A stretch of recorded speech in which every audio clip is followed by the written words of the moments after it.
ನನ್ನ ಶೋನಲ್ಲಿ ವಿಜಯ್ ಸಂಕೇಶ್ವರ್ ಅವರು ಬಂದಿದ್ರು. 5,000 ಲಾರಿಗಳಿದೆ ಅವ್ರ ಹತ್ರ. One of the richest people in Karnataka.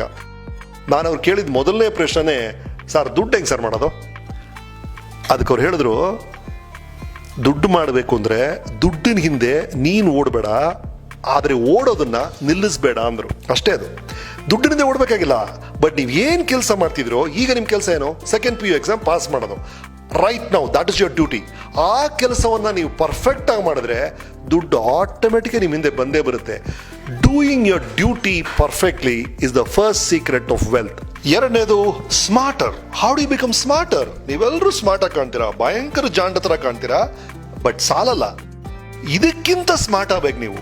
ಅದೇಗೆ ಮಾಡೋದು? ಒಬ್ಬ ಬರ್ತಾನೆ ಗರಗಸ ತಗೊಂಡು, ಮರ ನೋಡ್ತಾನೆ, ಕುಯ್ತಾನೆ 8 ಗಂಟೆ ಆಗುತ್ತೆ, ಮರ ಬೀಳುತ್ತೆ. ಇನ್ನೊಬ್ಬ ಬರ್ತಾನೆ, ಮೊದಲು ಗರಗಸ ನೋಡ್ತಾನೆ, ಅಯ್ಯೋ ಶಾರ್ಪ್ ಇಲ್ವಲ್ಲ ಗರಗಸ ಅಂತ, ಅರ್ಧ ಗಂಟೆ ಫಸ್ಟ್ ಗರಗಸನ ಶಾರ್ಪ್ ಮಾಡ್ತಾನೆ, ಆಮೇಲೆ ಶುರು ಮಾಡ್ತಾನೆ, 1 ಅವರಲ್ಲಿ ಬೀಳುತ್ತೆ. That is called sharpening the tools ಅಂತ. ಗುರುವೇ, ಬೆಳಗಿಂದ ಓದ್ದೆ ಗುರುವೇ, ವೇಸ್ಟ್ ಅದು. ಹೇಗೆ ಓದ್ತಾ ಇದ್ದೀರಾ?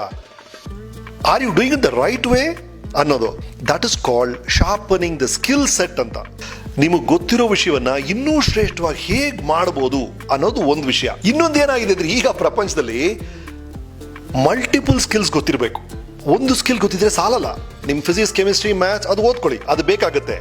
ಅದರ ಜೊತೆಗೆ ನೀವು ಏನನ್ನು ಹೊಸದಾಗಿ ಕಲ್ತರು, ಅದು ಭಾಷೆ ಇರ್ಬೋದು, ಸಂಗೀತ ಇರ್ಬೋದು, ಅದು ಕೋಡಿಂಗ್ ಇರ್ಬೋದು, ಎನಿಥಿಂಗ್, ಅದು ನಿಮ್ಗೆ ಗೊತ್ತಿಲ್ಲದೆ ಇರೋ ರೀತಿಯಲ್ಲಿ ನಿಮ್ಗೆ ಸಹಾಯ ಮಾಡುತ್ತೆ.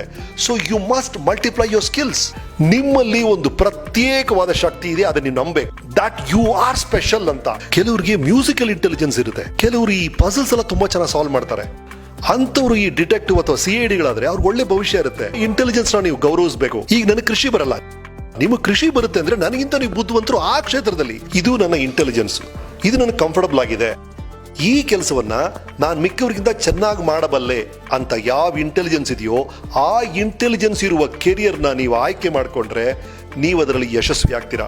ನಿಮ್ಮ ಇಂಟೆಲಿಜೆನ್ಸ್ ಇಲ್ಲದೆ ಇರೋ ಕಡೆ ನೀವು ಎಷ್ಟೇ ಕಷ್ಟಪಟ್ಟರು ನಿಮಗೆ ಕಷ್ಟ ಆಗುತ್ತೆ.